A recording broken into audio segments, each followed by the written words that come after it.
Morning.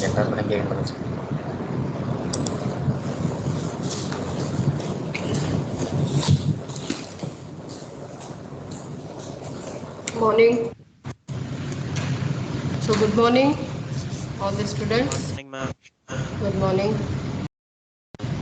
So I think this will be my last online class for you because you will be in the campus now. So hope to go for our routine class during your presence in the campus. Anyway, so this is my concluding class on water soluble vitamins today. So the remaining aspects of this topic that I will be covering today, that is major vitamin, that is vitamin C or ascorbic acid, and its important points related to that. So in the previous class we were discussing about, at the end of the class I told about the some of the nutrients essentially which are present in the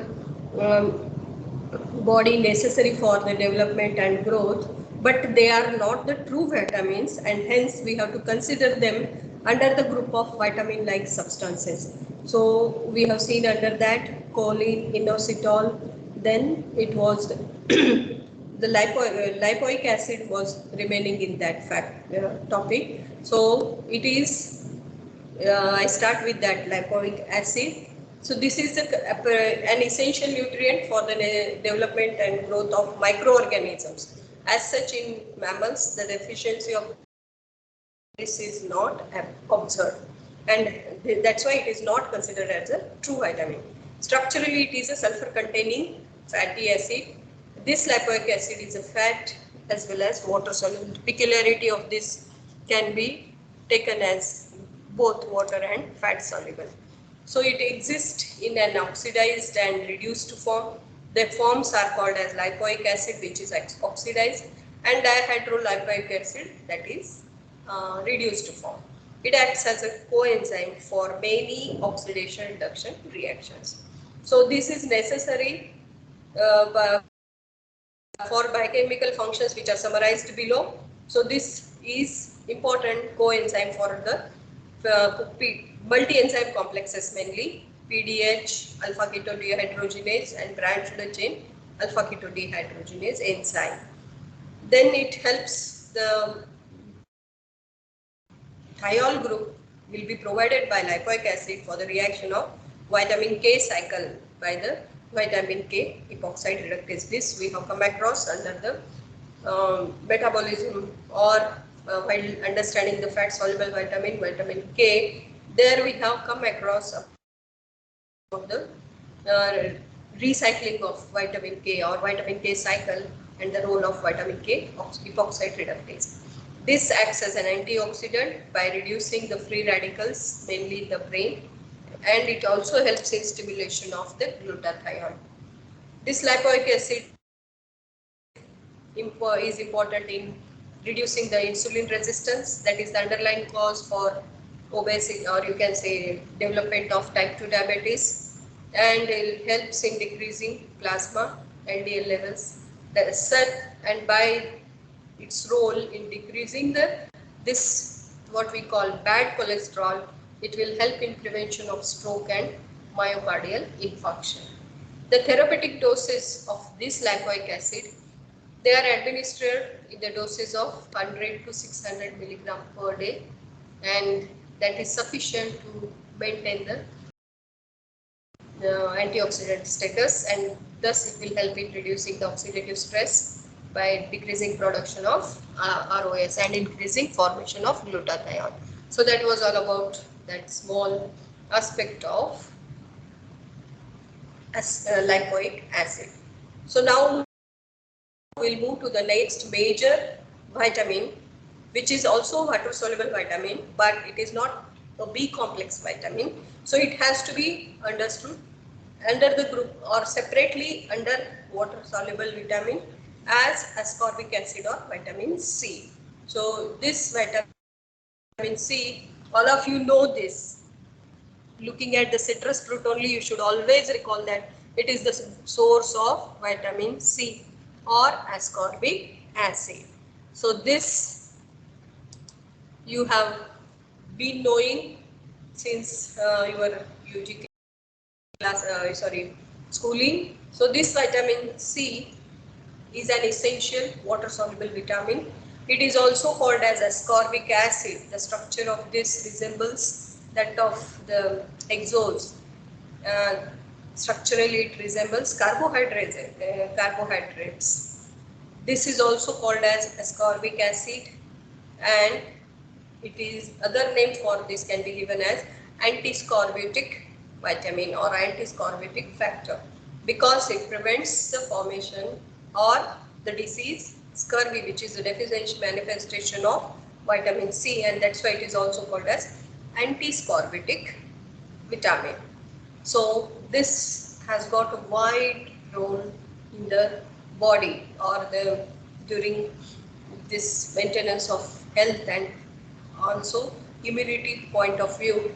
This is an important vitamin. So this is necessary in the reactions like the tissue repair, booster of immunity, synthesis of collagen in the connective tissue, and many enzymatic reactions for the productions of neurotransmitters, mainly from the aromatic amino acids. So we will understand that in further reactions of this vitamin C. There is an interesting historical aspect related to this vitamin. In the 17th century, it was observed that the sailors are getting scurvy who were on the ships, and the surgeon James Lind, he prescribed lemon juice for treating the symptoms that were seen in these sailors. So he performed an experiment that proved that lemon juice prevents the scurvy, and that is why it is called as antiscorbutic vitamin, because vitamin C deficiency causes scurvy, and hence the prevention of which was done early in the 17th century itself. So this you can see here, this is the Surgeon James Lind here in the Royal Navy conducted clinical tests that proved that citrus fruits and their juices would cure and prevent scurvy, the disease which killed 1 million of seamen between 16 and 1800 century. In this painting, he is shown aboard along with his navy men. He was aboard, and then he published these findings in a treatise on the scurvy in 1751. So his paper was published where it mentioned about curing scurvy by giving the citrus fruit juices to the maybe these men who are say on the sailing. Then he became the chief surgeon of the Royal Naval Hospital and published many more papers on how to safeguard the health of the sailors. So his main publications are related to safeguard the sailors who are sailing for many longer times for the non-navy. So this is important historical aspect related to vitamin C that we should know. And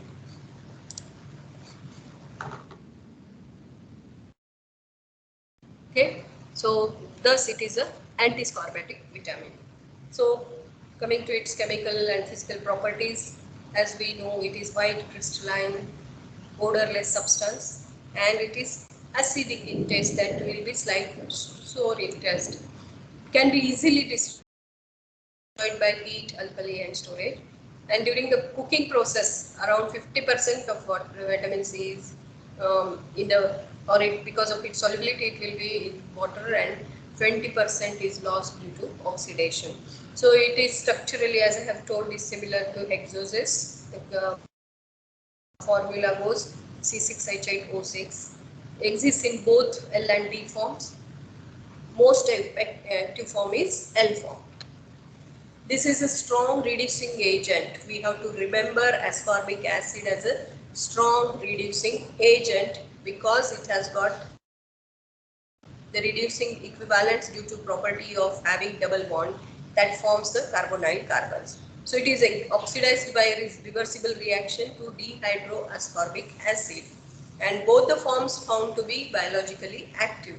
So the dehydroascorbic acid further metabolism can be given as, it can be hydrolyzed to diketoglutamic acid, which is an inactive form, and this L-gulonic acid is further oxidized to oxalic acid. So that is the ultimate chemical various forms and interconversion of this ascorbic acid. So the molecular formula was established in 1933 by Haworth, and it is then onwards it was started to be synthesized chemically, and it is given as the name as ascorbic acid, for which Haworth received the Nobel Prize in 1937.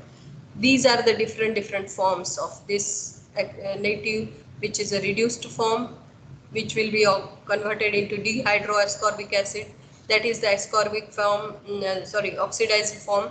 Then it is converted into diketoglutamic form. This is ultimately metabolized for the formation of oxalic acid. So these are the various derivatives of this ascorbic acid, or simply the vitamin C. Is chemically, it is all related to that. So the oxidation of vitamin C is enhanced in the presence of copper, and that is why cooking in copper vessel leads to formation of the inactive forms, and hence in our traditional cooking ways, they never used to use the copper vessels. Always mud pots were used earlier, but in between there was a hike in the use of copper bottom vessels. That is fine, but the vessels which are having, which is made up of copper metal purely, we cannot use to make the preparations where the vitamin C is involved in cooking, because it will destroy the vitamin C. It immediately oxidizes the vitamin C, and hence we have to avoid that. So it is, as I have told already, it is with the removal of hydrogen from indole group, and this reaction is a part of hydrogen transfer system because of its capacity, or you can say its role in the removal of hydrogen from indole group. This takes part in almost all the reactions where there is involvement of hydrogen transfer in the metabolism. So vitamin C will be playing role in the reactions where hydrogen atom is being transferred. So only L-ascorbic acid and dehydroascorbic acid have anti-scorbutic activities. Plasma and tissue contain ascorbic acid in the reduced form, that is ascorbic acid form. The ratio of ascorbate to dehydroascorbate in most of the tissues is 15 to 1. So both the forms are there. Now coming to its synthesis. Mainly in the lower animals and plants, this vitamin is synthesized in the body from glucose by uronic acid pathway. But in the higher animals, including humans, mammals, guinea pigs and bats, so higher primates, this vitamin C cannot be synthesized in the body. Remember, only lower animals and plants can synthesize vitamin C, but humans and higher animals cannot, other mammals cannot synthesize this because of lack of the enzyme L-gulonolactone oxidase, which is present in the uronic acid pathway. And this is enzyme deficiency is mainly because all of you are now understood that there will be the lack of this gene that is required for the synthesis of gulonolactone oxidase, and hence it cannot convert in the last step of uronic acid pathway. Gulonolactone cannot be converted into ascorbic acid, and hence we cannot synthesize, humans cannot synthesize vitamin C in the body. It has to be necessary, it is necessary to supply it from the diet only. So got it?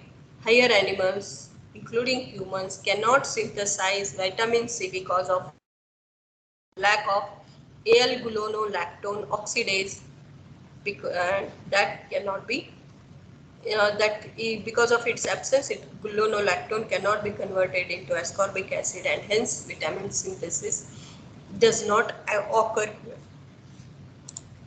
So these are the pathway you can see in the plants and animals how it goes. So in the all of us now you have understood carbohydrate metabolism. So this first conversion of glucose to glucose 6 phosphate occurs by the enzyme hexokinase. Then this will be diverted or converted to glucose 1 phosphate UDP glucose. This is the uronic acid pathway in animals, and in plants it will go via fructose 6 phosphate mannose, and then it will be ultimately converted to galactone 1,4 lactone, and that will be you converted into ascorbic acid. In animals, this is the uronic acid pathway where the uronic acid is added to the glucose 1 phosphate. So UDP glucose, UDP glucuronate, UDP D-glucuronate, L-gluonate, L-gluono 1,4 lactone, and then this L-gluonolactone by the enzyme L-gluonolactone oxidase will be converted into L-ascorbic acid. As we are lacking in this enzyme, or we do not synthesize this enzyme, as the gene for synthesis of L-gluonolactone is absent, humans and other higher primates cannot synthesize this vitamin C.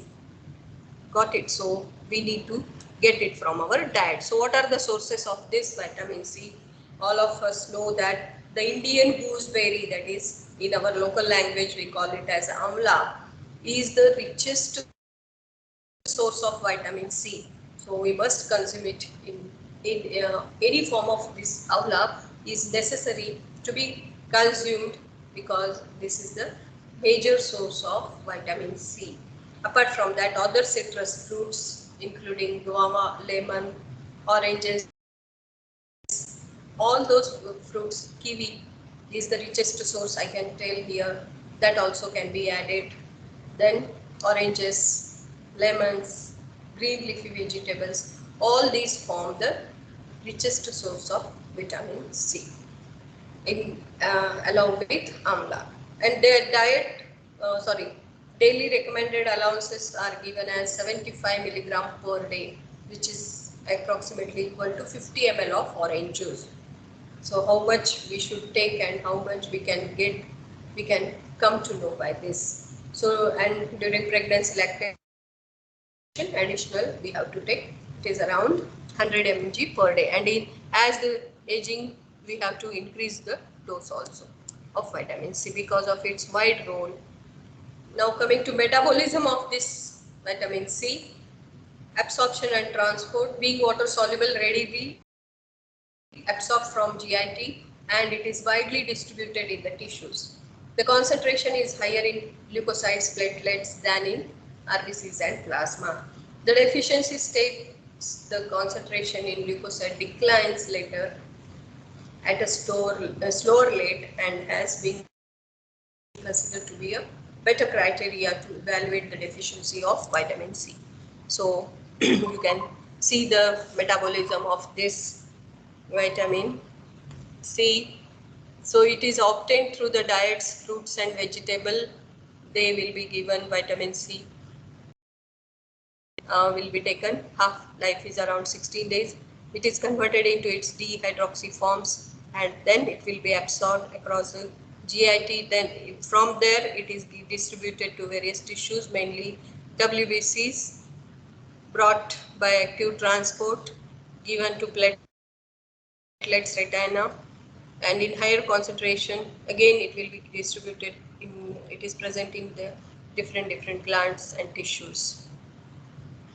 So this is all over about its absorption and transport to various tissues. Now about its excretion, this vitamin C is excreted in urine unchanged along with its metabolites like diketogluonic acid and oxalic acid.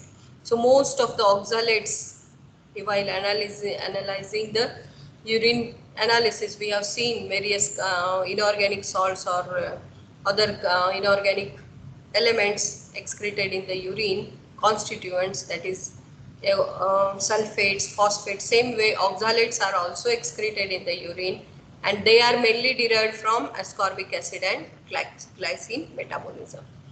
As vitamin C is a strong reducing agent, this will give Benedict's test positive in the urine sample after the administration of vitamin C. So we have to always, when you are performing the test for confirmation of the diagnosis, you have to take into account the patient's history of intake of the drugs and all other factors. It is mandatory to know, because if the person is on vitamin C supplementation, he or she may show Benedict's test positive.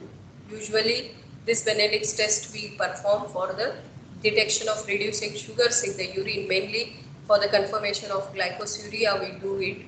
So if you get the positive test, we have to just, you cannot label the patient suffering from having diabetes, but we have to take into account all the aspects related to patient's history and status at the time of collection of the sample. So it will be giving you Benedict's test positive because of its strong reducing property. Next, the plasma ascorbic acid level is around 0.7 to 1.2 milligram per deciliter and 25 milligram per 100 cc in WBCs. Ascorbic acid, as I have told, level goes on decreasing as the people age, and hence we have to give more. And then in women on oral contraceptive pills and those who are chronic alcoholics, in them the levels are found to be decreased. And locally its concentration is very high in healing wounds as it is required for the wound healing. So this vitamin is important in wound healing.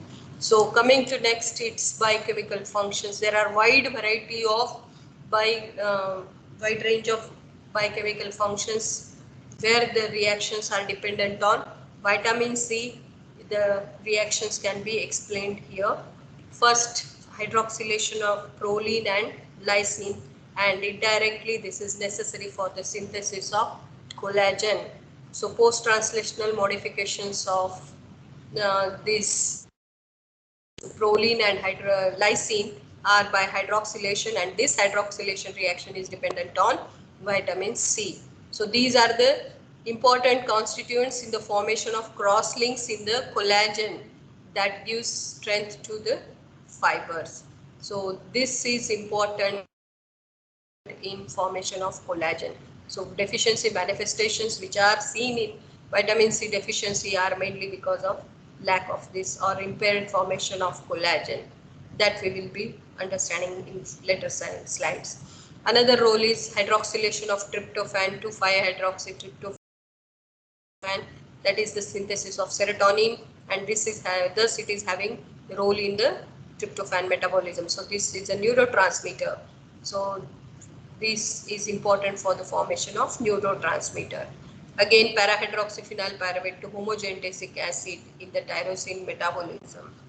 Iron metabolism, it maintains this ascorbic acid, helps in keeping iron in the reduced form. So ferric iron will be always, it is reduced to ferrous states. It is important in the reconversion of methemoglobin to hemoglobin in the hemoglobin metabolism. Important in synthesis of steroids, helps in the synthesis of bile acid from cholesterol because it is important in the first step, alpha hydroxylase step, in stimulated by this vitamin C.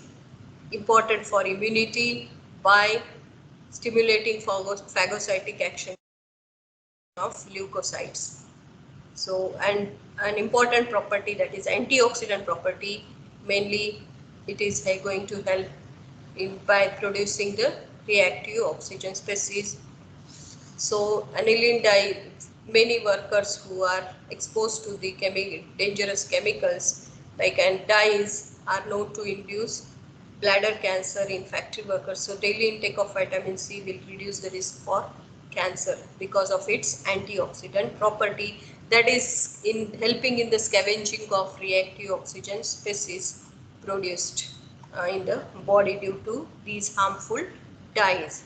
So thus it has got a wide biochemical functions in the body. So you can by these functions we can call it as an anti-cancerous, antioxidant, antimicrobial, anti-tumor, immunocompetent. It is having role in anti-proliferation, anti-diabetic, anti-radiation, anti-sepsis. So there are lots of functions. Now each and every function can be explained further. So in this first role in hydroxylation of enzymes, hydroxylation of proline and lysine will help in collagen formation. So it helps in production of supporting tissue for bone formation, dentin, and collagen in intracellular substance of the capillaries. So this is important in the post translational modification of this proline and lysine residues. So this hydroxylation.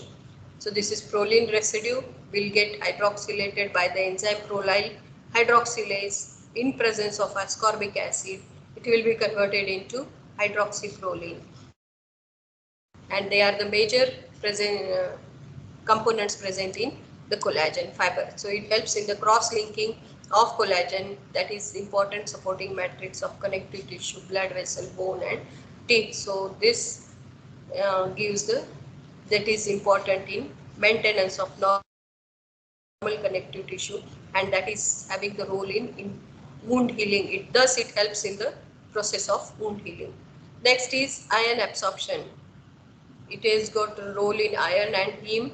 Intestine iron is preferentially absorbed in the ferrous state. This vitamin C helps in reducing conversion of the ferric to ferret states. Antioxidant, as I have told, it acts as antioxidant by scavenging free radicals along with vitamin E and beta carotene, and thus decreases incidence of cancer and coronary heart disease if given in the diet. It also inhibits the formation of nitrosamines, which are powerful carcinogens. As this was already explained. Apart from that, regular intake of vitamin C reduces the cataract formation. So this we have learnt in the free radical and antioxidants. So this is how it has got the role. So by the initial 7-alpha hydroxylase step stimulated by vitamin C, it helps in the formation of bile acids and synthesis of bile acids from cholesterol, and hence it is said that a lemon a day keeps our serum cholesterol levels low. That's why we have to consume daily 1 lemon.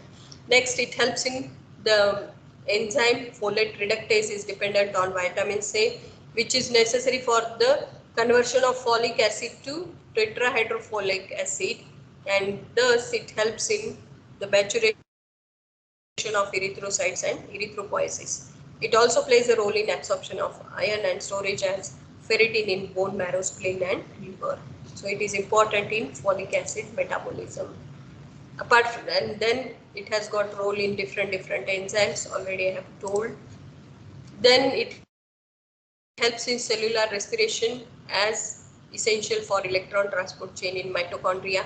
Cytochrome oxidase exhibits optimum activity in presence of ascorbic acid. So in addition, along with cytochrome oxidase, it has got role in cellular respiration. And it enhances the synthesis of immunoglobulins and also increases phagocytic action of leukocytes.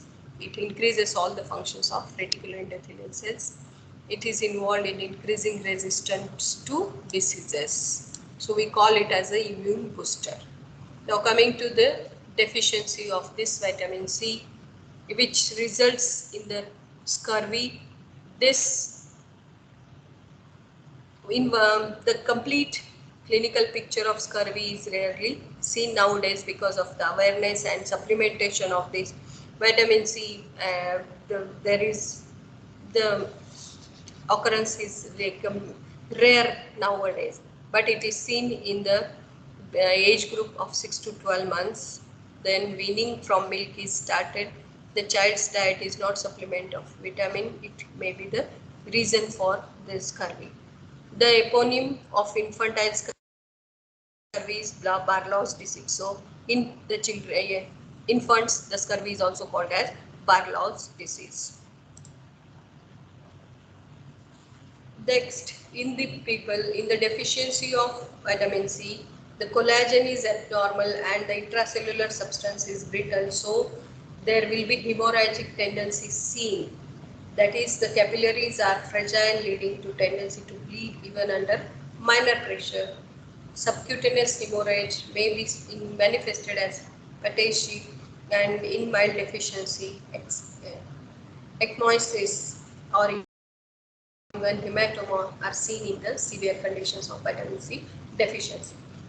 There is internal hemorrhage seen in the conjunctiva and retina. Internal bleeding may be seen as epistaxis, hematuria or melena. The effects on vitamin oral cavity of this deficiency. In the severe cases, scurvy, the gum becomes painful, swollen and spongy. The pulp is separated from the dentine and finally teeth are lost. Wound healing may be delayed. On the bones, the deficiency results in failure of osteoblasts to form intracellular substance, that is osteoid. The deposition of bone is arrested and resulting in scorbutic. Bone is weak and fractures easily. So these are the main features seen in the patient suffering from vitamin C deficiency. Why it is? Because of the lack of proper dentine formation, proper ground substance formation, and thus there will be the manifestation of the symptoms seen in patients. Spoon-shaped nails are characterized by their concave shape. Anemia in vitamin C deficiency, microcytic hypochromic anemia is also seen, along with poikilocytosis, anisocytosis, and due to deficiency of vitamin C. In the skeletal or the you will see that skeletal changes also in the vitamin C. There is failure of intracellular. I think it is repeated. So this results in scorbutic bone and weak fractures, painful swelling because of deficient formation of collagen. So these are the pictures seen in vitamin C deficiency, gingivitis and bleeding gum, vitamin C deficiency in the nails, spoon-shaped nails with red spots in the nail bed, known as splinter hemorrhage. So the deficiency can be given in the poor vessel support resulting in bleeding tendency in the gums, in the skin, in the joints, osteoblasts, inadequate synthesis and impaired wound healing. So these are the major consequences of vitamin C deficiency. So to prevent this, therapeutically, it can be used as an adjuvant in infections. Beneficial effect of ascorbic acid is reported in the treatment of tuberculosis when plasma level is kept near saturation point. Clinical dose is 500 milligram per day. Because of its power to heal wounds, vitamin C has been recommended for the treatment of ulcers, trauma and burns. It is also found to be useful therapeutically in the treatments of scurvy. That is what we have understood the major source, major deficiency manifestation. So therapeutic use of vitamin C is prevention of treatment of scurvy. Apart from that, other therapeutic uses are it is used in the skin injuries, in the cancer treatment as adjuvant treatment for cancer. So it will help in slowing the growth and proliferation of cancer cells. It is research has found that, and this prevents, or you can say slows down the tumor proliferation. Then it has got role in cardiovascular disease. Vitamin C can be therapeutically be useful and prevent the cardiovascular disease. So supplementation with vitamin C associated with reduction in cardiovascular diseases. It is found that every increase in plasma vitamin C concentration of 20 micromole associated with 9% reduction in cardiac failure or heart failure. There was a significant reduction in cholesterol levels, but no effect on cardioprotective HDL. Dosage of 400 vitamin C required each day to achieve greatest lowering of cardiovascular risk.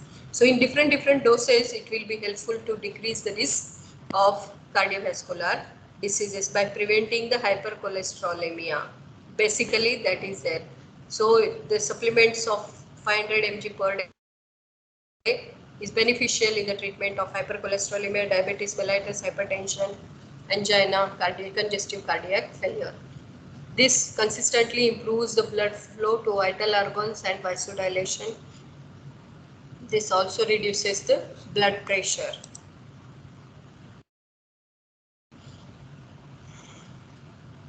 Then evidences are also shown that higher levels of vitamin C are linked to approximately 30% reduction in risk of stroke.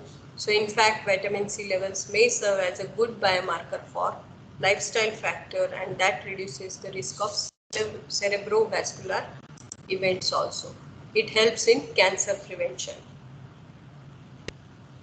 So the different dosages we have to give to the patient because it has got evidence of a link between vitamin C and overall cancer incidence. The risk of breast cancer was lowered by 63% in the overweight women who had intake of 110 milligram per day. This remains to be confirmed. Stomach cancer risk may also be reduced by higher vitamin C concentrations in these by preventing the production of nitrosamines. It is capable of inactivating enzyme urease, which is important in Helicobacter pylori and colonization of gastric mucosa. Since this is known as a risk factor for gastric cancer, vitamin C profile may be given effective in preventing the condition. So like this, the researchers have found that in the dosages given in the study groups, it was found to prevent the cancers in the selective populations. Next, it helps in stimulation of the immune functions such as cellular motility, phagocytosis resistant to oxidative damage and interferon relief. So it is used commonly for the treatment of common cold. So regular ongoing vitamin C supplementation reduces the duration of colds by about 14% in children, 8% in adults, and it has no known clinical effect when started after a cold has become. So it is used as adjunctive treatment in infections like tuberculosis at a dose of 500 milligram per day, which keeps the level near blood saturation point. It is also used in the incidences of gout, cataract, Alzheimer's disease, vitamin C supplement. Colon cancer and non-Hodgkin's lymphoma risk may be modestly reduced with dietary supplementation of vitamin C. So therapeutically, it has been found to be useful in variety of the conditions, and that will be helpful in preventing the disease. If you consume properly through the diet, all the this various factors, or you can say clinical conditions, can be risk for those conditions can be reduced by consuming sufficient amount of ascorbic acid or vitamin C from the diet. So the deficiency can be assessed by the clinical test and serum assays of the enzyme. So this also, and nowadays we can assess the levels of this vitamin C directly by HPLC. So how to assess the deficiency?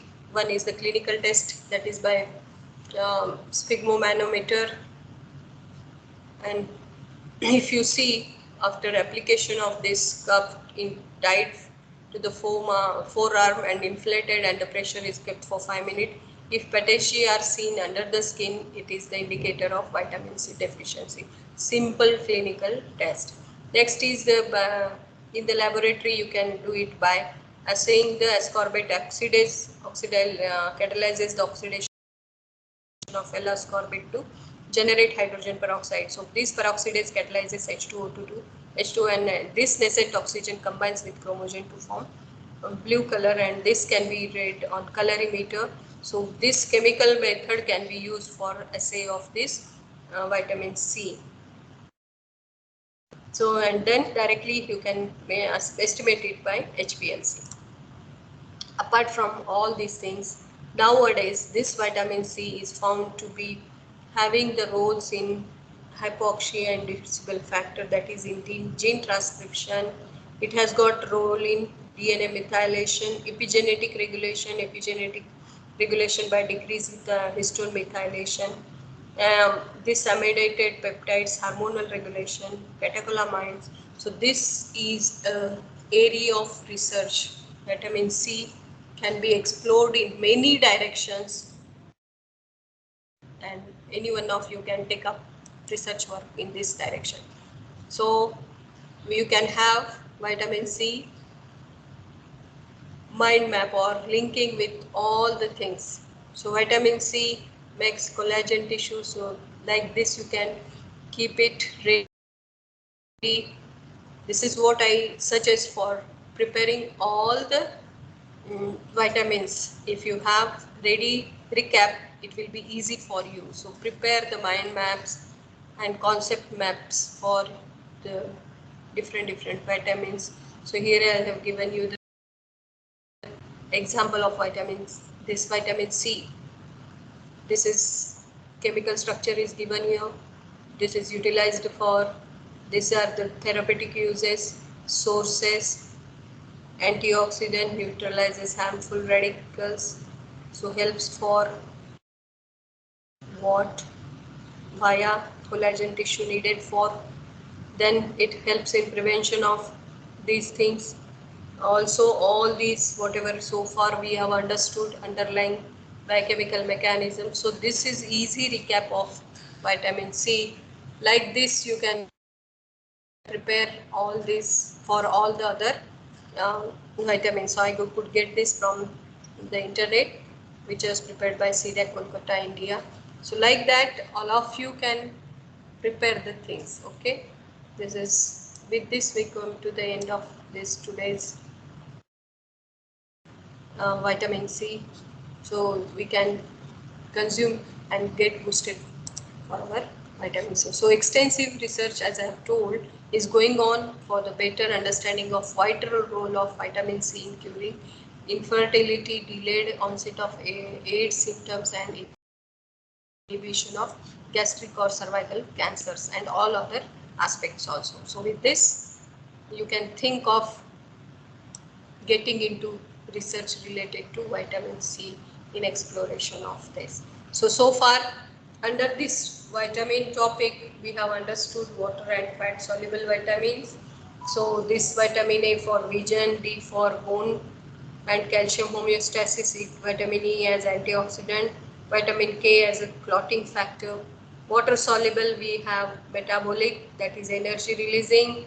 We have hematopoietic, that is necessary for heme and other related compounds, and vitamin C as a separate. So under water soluble, you have to remember these three groups.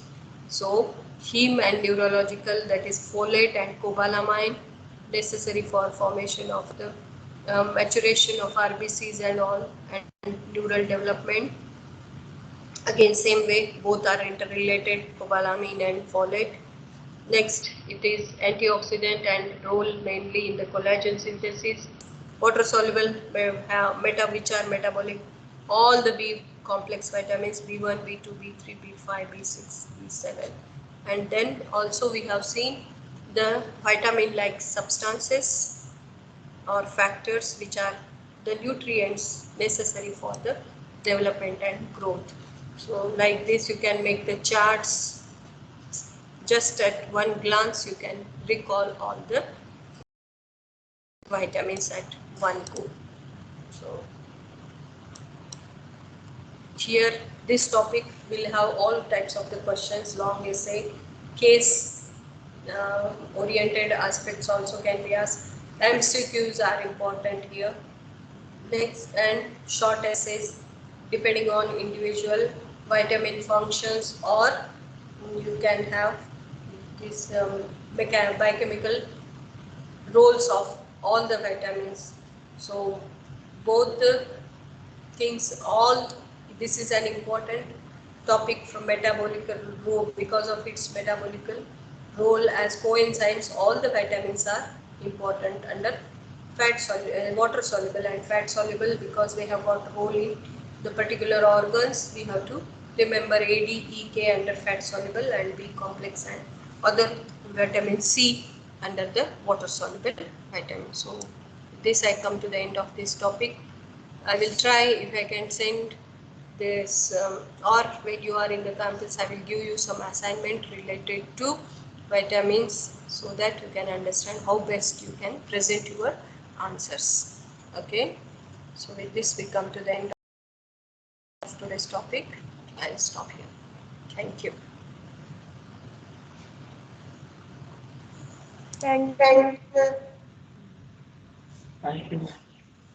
Everybody has planned for your travel? No.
100 is the